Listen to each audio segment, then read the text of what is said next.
Still considering the question, what is knowledge? Last time paper 1 topics were distributed. I forgot to mention something. Let me just highlight this.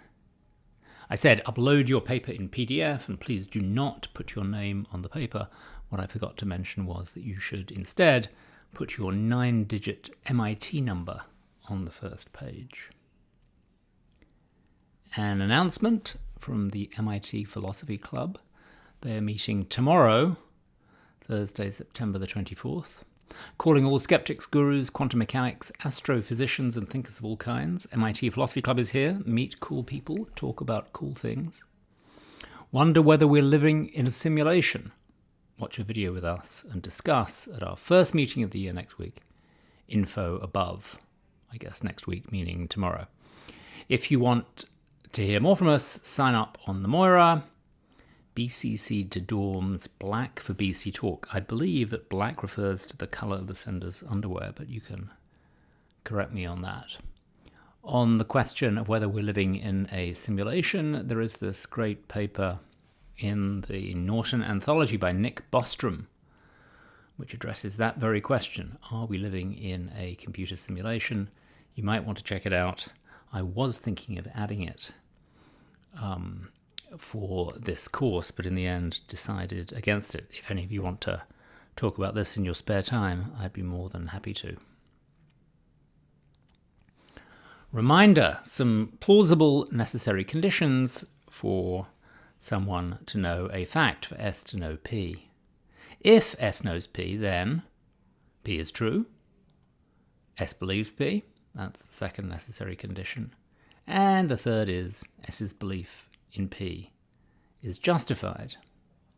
These are necessary conditions for S to know P. Nothing we are reading throws any of these into doubt, but Gettier cases seem to show that they are not sufficient.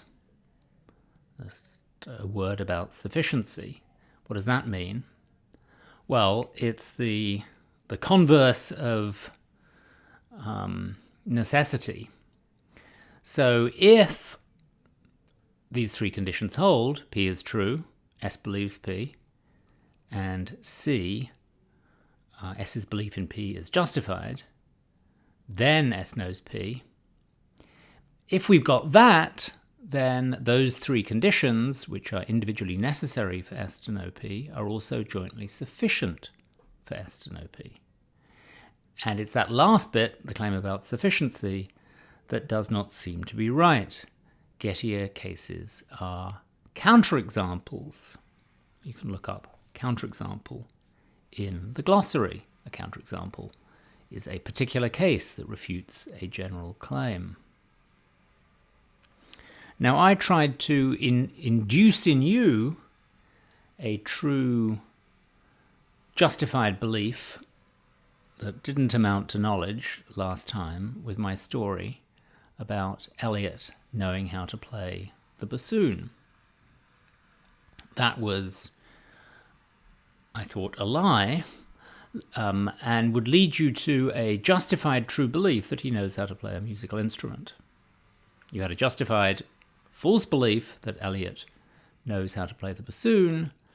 By inference, you concluded that he knows how to play a musical instrument. That's a justified belief. It also happens to be true because he knows how to play the piano.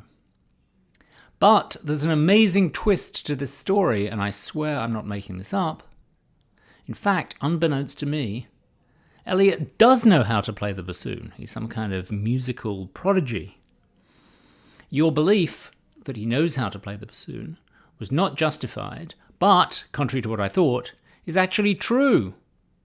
So your belief that he knows how to play the bassoon is right there an example of a justified true belief that is not knowledge. We should have a word with Eliot about this to hear his side of the story. So let's call him up. Okay, Eliot, so I've called you up to get you to explain yourself over this bassoon business. Now, I, of course, wanted to pick a musical instrument you didn't know how to play, and I sent you an email saying, quick question, do you know how to play a musical instrument? If so, which one? And you replied, I was at one time quite good at the piano, but I'm utterly out of practice. You did not mention the bassoon at all. And yet, what is the story? The story is I actually do know how to play bassoon. I left that information out because I was worried that you wanted to recruit me into some kind of departmental band. And I was like, I do not want to play the bassoon. So what kind of band has a bassoon? I don't know, just some socially distanced departmental band. But yeah, I do actually play bassoon, unbeknownst to you. I got to about grade 3 on bassoon, and then I watched the lecture yesterday and saw that it was supposed to be false that I play the bassoon, but in fact I actually do.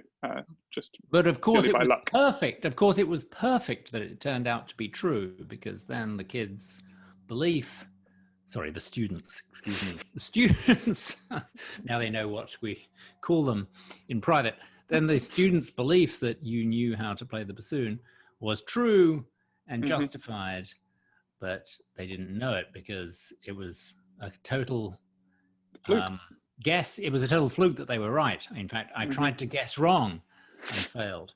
All right, very good. Exactly. Thanks a lot. Yeah, thank you. No problem. Thank you.